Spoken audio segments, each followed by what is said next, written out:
साथियों नमस्कार, मैं आपका साथी राकेश कुमार। आज पुनः सेंट्रल बैंक ऑफ इंडिया का जो एग्ज़ाम नवंबर 2023 में प्रस्तावित है वो 0 से स्केल 1, स्केल 1 से स्केल 2, स्केल 2 से स्केल 3, स्केल 3 से 4 और टू 5, इसमें जो इंटरनल जो एग्ज़ाम होने जा रहे हैं, जो हम लोग मल्टीपल आंसर्स होते हैं, एक क्वेश्चंस के 4 आंसर्स दिए रहते हैं, उनके लिए मैंने आज वीडियो बनाया है। ये वीडियो हमारा आधारित है आज वन टाइम सेटलमेंट पॉलिसी जो है सेंट्रल बैंक ऑफ इंडिया की, उसके लिए है। ये सिर्फ सेंट्रल बैंक इंडिया के परीक्षार्थियों के लिए है जो इस साल IPR होने जा रहे हैं। स्पेशल OTS स्कीम इसका नाम है, special one time settlement scheme. जब अकाउंट NPA हो जाएगा तो उसके लिए हम ग्राहक से एक सेटलमेंट करेंगे कि कितने रकम पे ये उनको किन शर्तों के अनुसार ये रकम जमा करनी है, उसके बारे में इसमें क्वेश्चन आंसर्स है। तो इसकी शुरुआत मैं कर रहा हूँ आपके लिए। इसमें पहला यह है कि जो ये स्पेशल OTS स्कीम है ये CIF वाइज है, up to ₹2 lakh in saving bank account and CD account. इसकी सीमा दी हुई है कि SB saving bank account and current deposit account में जो भी ओवरड्राफ्ट होगा उसके 2 लाख तक का लिए ये CIF वाइज, एक CIF से जुड़े सारे अकाउंट्स में आएंगे, और DA3 एंड लॉस अकाउंट्स के लिए ही है। डाउटफुल एसेट्स जो होंगे 3 स्टेज के, 1 to 3 स्टेज जो होते हैं doubtful assets, DA3 and loss के लिए ये नियम लागू होगा। एंड एज ऑन 31 मार्च 2023 तक के लिए जो NPA हैं, DA3 एंड लॉस हैं SB अकाउंट और CD अकाउंट में, और इसकी सीमा है 2 लाख तक के लिए ये OTS स्कीम एप्लीकेबल है। अदर्स के लिए क्या है, all NPA accounts as on 31 March 23 को जितने भी अकाउंट NPA हैं या PWA हैं या TWA हैं, CIF वाइज आउटस्टैंडिंग इनकी होनी चाहिए। Entire amount of OTS should be payable within 3 months from the date of conveying the sanctions। जब OTS सैंक्शन करेंगे हम, तो सैंक्शन के जो कन्वे करेंगे हम बोरोवर को कि आपका OTS सैंक्शन हुआ, उसके 3 माह के अंदर में सामान्य रूप से उसको पैसा रिकवरी का जमा कर देना है, OTS सेटलमेंट अमाउंट को जमा करना है। टाइम कितना है, 3 months. However, it can be paid within 6 months from the date of conveying sanction से 6 महीने के अंदर में भी ये पैसा जमा कर सकते हैं, बशर्ते उसकी टर्म्स एंड कंडीशंस क्या है ये जान लीजिए आप। Payment in monthly instalments but not later than 30/6/2024। अगला जो टाइम दिया हुआ है कि 30 जून 2024 के बाद ये रकम जमा नहीं होगी। अगर हम इस 3 महीने तक हम जमा नहीं कर पाते हैं तो आपको रियायत दी गई है कि आप 30/6/24 तक जमा कर सकते हैं। ये जो OTS सेटलमेंट अमाउंट है वो इंस्टॉलमेंट में पेमेंट होगा, will be paid together with the simple interest. और कैसे देना है, ये simple interest at the rate of 1 year MCLR जो होगा, simple interest at the rate of 1 year MCLR on the reducing balance effective from date of sanction conveying. जिस date को हम सैंक्शन OTS का कन्वे करेंगे बोरोवर को, उस date पे जो भी 1 ईयर का MCLR होगा उसका simple rate of interest calculate करेंगे रिड्यूसिंग बैलेंस पे। ये 3 शर्तें उसमें दी गई हैं कि 3 से ज़्यादा अगर महीने के लिए टाइम चाहिए उसको बोरोवर को, तो ये 3 कंडीशन उसको पूरी करनी पड़ेगी। If borrower does not pay OTS amount up to 30/6/24, maximum period 6 months from 30/6/24 and not beyond 30 June 2024, MCLR simple interest 1 year MCLR for last date of payment stipulated in original sanction। जो इसके authority होंगे, competent authority होंगे OTS के time extension के लिए या condone करने के लिए, वो sanctioning authority of the OTS proposal ही होंगे। इफ दूसरा सवाल है इसमें क्या है, अगर OTS सेटलमेंट सैंक्शन हो गया हो 2022-23 फाइनेंशियल ईयर में, तो क्या करेंगे हम, where amount paid is more than 75% of OTS earlier approved. पिछले 2022-23 में जो हमने OTS से सैंक्शन किया है ओटीएस सैंक्शन किया है उसका 75% तक का अमाउंट बोरोवर पे कर चुका है and lapsed then higher of the minimum acceptable OTS amount under the scheme. जो 75% तक पेमेंट कर चुके हैं, रेस्ट 25% वो पेमेंट नहीं कर पाए हैं 2022-23 के सैंक्शन का जो ओटीएस था उसके लिए नियम है where amount paid is more than 75% of OTS earlier approved OTS amount and lapsed, अगर लैप्स कर चुका हो, नहीं पार्टी ने पैसा नहीं जमा किया, then higher of the minimum higher of minimum acceptable OTS amount on the scheme और या remaining OTS amount of the OTS sanction during financial 2022-23 plus interest thereon at the rate of MCLR plus 2% on reducing balance from the date of sanction during FY 22-23 shall be minimum threshold for any fresh consideration. इसके दो शर्तें हैं, अगर 22-23 में OTS sanction हुआ, नहीं हो चुका पाया पार्टी 75% दे चुका है, उसके लिए दोनों सैंक्शन है, दोनों कंडीशन उसके लिए लागू होती है उस पोजीशन में। वेवर ऑफ अनरियलाइज्ड इंटरेस्ट, क्या क्या वेव करेंगे हम उसमें ओटीएस सैंक्शन करते समय? Waiver of unrealised interest, waiver of unrealised charges and जो नोशनल इंटरेस्ट है is allowed in all eligible accounts. OTS करते समय तीनों चीज हम उसको अलाउ कर सकते हैं, उसको हम वेव कर सकते हैं। क्या क्या वेव कर सकते हैं? Unrealised interest, waiver of unrealised charges and notional interest is allowed in all eligible accounts. All legal and other expenses shall be waived. जितने भी उसके कानूनी खर्चे हुए हैं या अदर एक्सपेंस हुए हैं उसको हम वेव कर सकते हैं अगर वो लोन अकाउंट में डेबिट नहीं हुआ हो तो। ठीक है। All NPA borrower eligible, eligibility क्या होनी चाहिए इसकी? All NPA borrower accounts as on 31/3/23 कौन कौन से अकाउंट एलिजिबल होंगे, ये प्रश्न पूछा जाएगा। तो 31/3/23 को जो अकाउंट सब स्टैंडर्ड एसेट्स होंगे, डाउटफुल एसेट्स होंगे, लॉस एसेट्स होंगे, पीडब्ल्यूए होंगे, प्रूडेंशियली रिटर्न ऑफ अकाउंट्स होंगे, टेक्निकली रिटर्न ऑफ अकाउंट्स होंगे and outstanding ledger of balance up to 10 crore. 10 crore तक के जो भी एनपीए अकाउंट होंगे 31/3/23 को, वो इसमें एलिजिबिलिटी है उनकी ओटीएस के लिए। या सेकेंड क्या है, जो JMFARC को जो अकाउंट असाइन किए गए हैं वो भी एलिजिबल हैं।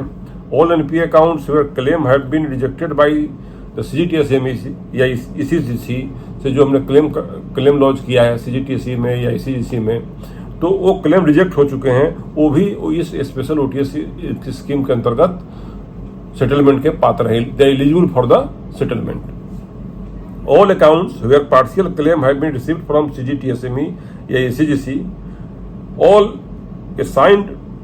All accounts assigned to recovery agents, हमने रिकवरी एजेंट को या एनफोर्समेंट एजेंसी को जो अकाउंट्स दिए हैं उसका भी हम करेंगे स्पेशल ओटीएस। लेकिन स्पेशल ओटीएस करते समय जो चार्जेज होंगे, जो चार्जेज बैंक द्वारा पेमेंट किया जाएगा इन एजेंसियों को, वो चार्ज हम ग्राहक से ही वसूल करेंगे।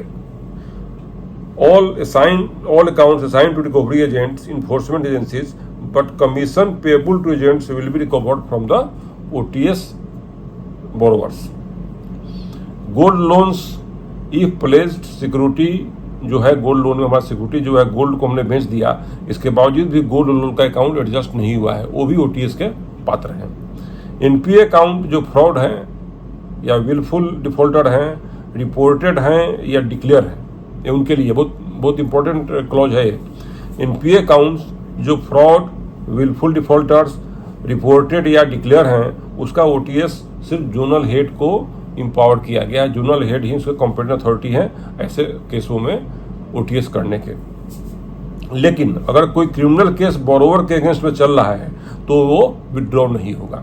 विलफुल अकाउंट्स, फ्रॉड अकाउंट्स में हम करेंगे, जोनल हेड को इम्पावर किया गया है ओटीएस करने के लिए। लेकिन अगर क्रिमिनल केस बोरोवर के अगेंस्ट में चल रहा है वो विड्रॉ नहीं होगा। लेकिन जैसे ही हम ओटीएस स्पेशल ओटीएस करेंगे, इसकी सूचना संबंधित जो इन्वेस्टिगेटिंग एजेंसी है, चाहे वो ईडी हो या सीबीआई हो या पुलिस हो, उसको हमें देनी होगी उसको। Cases which are not eligible for OTS। कौन कौन से अकाउंट OTS के लिए एलिजिबल नहीं है, वन टाइम सेटलमेंट के लिए एलिजिबल नहीं है। ऐसे NPA अकाउंट जो सेंट्रल गवर्नमेंट या स्टेट गवर्नमेंट द्वारा गारंटेड है, वो अकाउंट OTS के लिए एलिजिबल नहीं होते हैं। कंप्रोमाइज केस जहां रिपेमेंट एग्रीड टर्म्स के अनुसार हुआ है लेकिन रिपेमेंट शुरू हो चुका है, उसमें हम दोबारा OTS नहीं कर सकते हैं। कंप्रोमाइज केसेस जहां रिपेमेंट एग्रीड जो टर्म्स कंडीशन था OTS का उसके अनुसार रिपेमेंट शुरू हो चुका है, तो उसमें पुनः हम OTS नहीं कर सकते हैं। और जो basic saving bank deposit account है, BSBD अकाउंट में कोई ओवरड्राफ्ट है, उसको हम OTS नहीं कर सकते हैं, वो OTS के लिए एलिजिबल नहीं है। वैल्यूएशन रिपोर्ट से प्रॉपर्टी जब OTS करेंगे तो जो सिक्योरिटी है उसको हम वैल्यूएशन कराएंगे। तो वैल्यूएशन पॉलिसी क्या कहता है, इस special OTS scheme central bank of India का जो है फाइनेंशियल ईयर 23-24 के लिए जो भी सिक्योरिटी होगी उसका valuation should not be old more than 1 year. जो भी सिक्योरिटी होगी, प्रॉपर्टी होगी, उसका सिक्योरिटी जो है उसका जो वैल्यूएशन है 1 साल से ज़्यादा पुराना नहीं होना चाहिए। दूसरा है कि फ्रेश वैल्यूएशन जो हम करेंगे किसी प्रॉपर्टी का अप टू 20 लाख, वो शाखा स्तर पे होगा, शाखा प्रबंधक या असिस्टेंट मैनेजर या हेड कैशियर द्वारा संयुक्त रूप से किया जाएगा। अप टू 20 लाख है। क्वेश्चन बहुत इंपॉर्टेंट है कि fresh valuation up to 20 lakh by the branch level by the branch manager and assistant manager और हेड कैशियर, ये दोनों के संयुक्त हस्ताक्षर से वैल्यूएशन 20 लाख तक का होगा। लेकिन जब प्रॉपर्टी जो सिक्योरिटी की वैल्यू है 20 लाख से ज़्यादा हो जाएगी तो ये बैंक के जो अप्रूव्ड वैल्यूअर हैं उनके द्वारा किया जाएगा। Up to 20 lakh at the branch level होगा, BM and head cashier plus and और असिस्टेंट मैनेजर द्वारा, और 20 लाख से ऊपर जब प्रॉपर्टी की वैल्यूएशन आती है तो वो जो बैंक के अप्रूव्ड वैल्यूअर होंगे वो करेंगे। परंतु present value of security NPS outstanding से ज़्यादा है और वैल्यूएशन रिपोर्ट 3 साल से ज़्यादा पुराना नहीं है, तो फ्रेश वैल्यूएशन रिपोर्ट की आवश्यकता नहीं। इसका मतलब यह है कि present value of security NPA amount जो है, NPA अकाउंट है, उसमें जो आउटस्टैंडिंग बैलेंस है उससे ज़्यादा है। If the value of security, present value of security is more then outstanding balance of NPA account and the report valuation report is not older than 3 years, तो हमें fresh valuation report की आवश्यकता नहीं है। एग्रीकल्चर लैंड का valuation government guideline या circle rate के अनुसार होगा, इसके लिए अलग से वैल्यूएशन रिपोर्ट लेने की आवश्यकता नहीं है। एग्रीकल्चर लैंड की पुनः रिपीट कर रहा हूं मैं, एग्रीकल्चर लैंड का जो वैल्यूएशन होगा वो सर्किल रेट या गवर्नमेंट के द्वारा फिक्स किए गए रेट से होगा, इसके लिए किसी अदर वैल्यूएशन की आवश्यकता नहीं है। 20 लाख तक का जो NPA अकाउंट है, आउटस्टैंडिंग अमाउंट है, अगर वैल्यूएशन में सिक्योरिटी है, जो व्हीकल है, ट्रैक्टर है, अदर एग्रीकल्चर मशीनरी है, इक्विपमेंट है, तो इसके लिए 20% डिप्रिसिएशन स्ट्रेट लाइन मेथड से कैलकुलेट होगा। Where security is movable, tractor है, व्हीकल है, गाड़ियां हैं, तो इसके लिए पर ईयर 20% डिप्रिसिएशन कैलकुलेट होगा, स्ट्रेट लाइन मेथड से कैलकुलेट होगा। रिटेल एडवांस के लिए OTS में जो सिक्योरिटी का वैल्यूएशन होगा वो इस तरह से होगा। अगर 1 करोड़ तक का वैल्यूएशन है प्रॉपर्टी का, सिक्योरिटी का, तो 1 से 1 वैल्यूअर होगा, एक वैल्यूएशन रिपोर्ट होगी। Up to 1 crore valuation report, up to 1 crore security of value के लिए 1 रिपोर्ट की आवश्यकता, 1 वैल्यूएशन रिपोर्ट की आवश्यकता है। अगर 1 करोड़ से ज़्यादा होगा तो 2 वैल्यूअर से हम रिपोर्ट लगाएंगे, अलग अलग वैल्यूअर रहेंगे दोनों, और उनसे रिपोर्ट लेंगे। कुल 2 रिपोर्टें होंगी, 1 करोड़ तक के लिए 1 और 1 करोड़ से ऊपर के लिए 2 वैल्यूएशन रिपोर्ट होगी।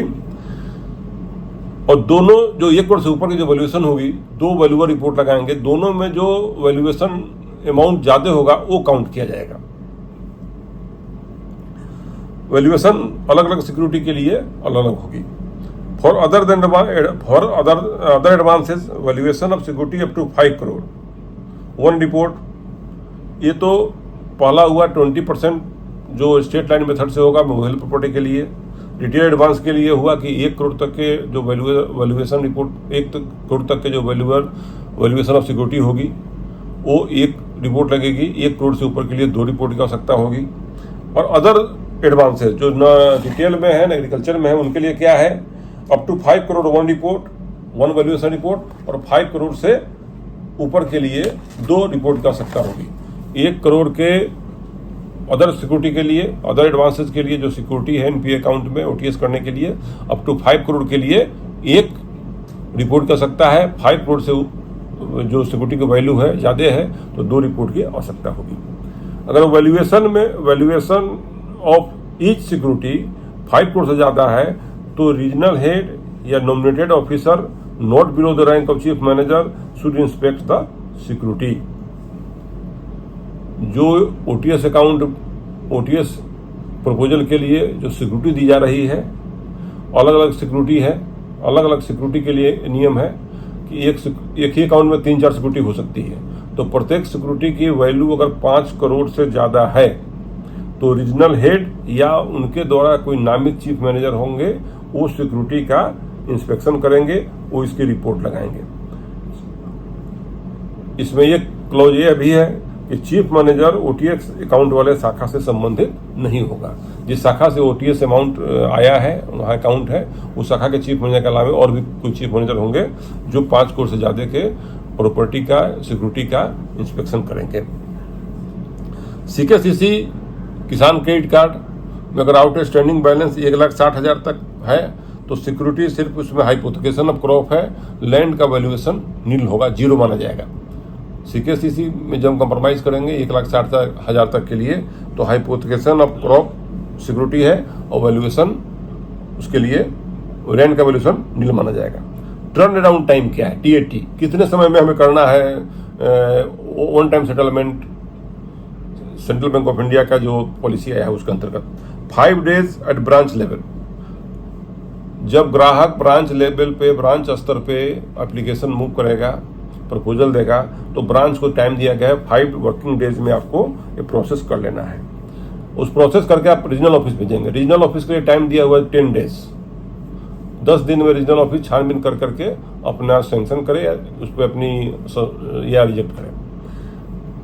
और जोनल ऑफिस लेवल का अगर ओटीएस प्रपोजल है तो जोनल ऑफिस को टाइम दिया गया है 15 डेज, 5, 10, 15, 5 दिन ब्रांच लेवल पे, 10 दिन और 10 वर्किंग डे है, 5 working days at branch level, 10 working days at regional office level and 15 working days at zonal office level turn around time for sanction of OTS amount. Payment terms condition क्या होगा OTS का? At the time of submission of OTS application, branch level पे application देते हैं तो 5% of OTS amount up front के रूप में, अग्रिम राशि के रूप में 5% धनराशि जो ओटीएस अमाउंट का सैंक्शन राशि है उसका 5% एप्लीकेशन के साथ आप शाखा में जमा करेंगे। This amount will be kept in the no frill account. शाखा इस अमाउंट को जो आपको एक अग्रिम राशि के रूप में मिलेगी 5% एप्लीकेशन के साथ, उसको नो फ्रिल अकाउंट में हम जमा करेंगे। 10% of OTS amount within 30 days from date of conveying the sanction to of OTS। OTS sanction से 30 दिन के अंदर में 10% की राशि जमा करनी है। Normal time for payment of OTS amount is 3 months। साथियों, ये video exclusively central bank of India के जो नवंबर में एग्जाम होने वाले हैं प्रमोशन टेस्ट, उनके लिए है। मैं उम्मीद करता हूँ, विश्वास करता हूँ कि ये बहुत ही लाभदायक वीडियो होगा आपका। और रिकवरी पॉइंट ऑफ व्यू से रिकवरी पॉलिसी है, रिकवरी पॉलिसी के अंतर्गत है वन टाइम सेटलमेंट। इसमें से क्वेश्चन प्राय आते रहते हैं, हर स्केल में आते रहते हैं। और मैं विश्वास करता हूँ कि वीडियो आपको बहुत पसंद आया होगा। आप इस वीडियो को लाइक करेंगे, शेयर करें और सब्सक्राइब करके मेरा उत्साहवर्धन करें। Thank you.